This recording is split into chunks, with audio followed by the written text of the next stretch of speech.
Hello everyone, today we are going to learn basic Microsoft Excel tutorial how to filter data.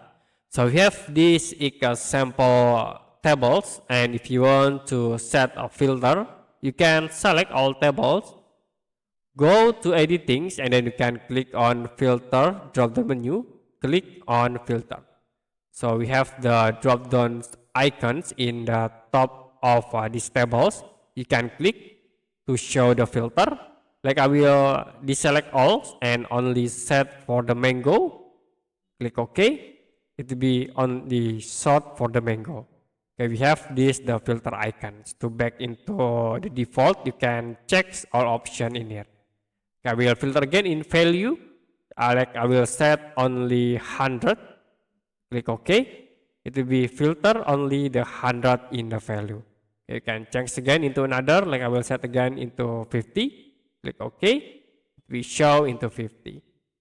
And that's it for a basic Microsoft Excel tutorial, how to filter data.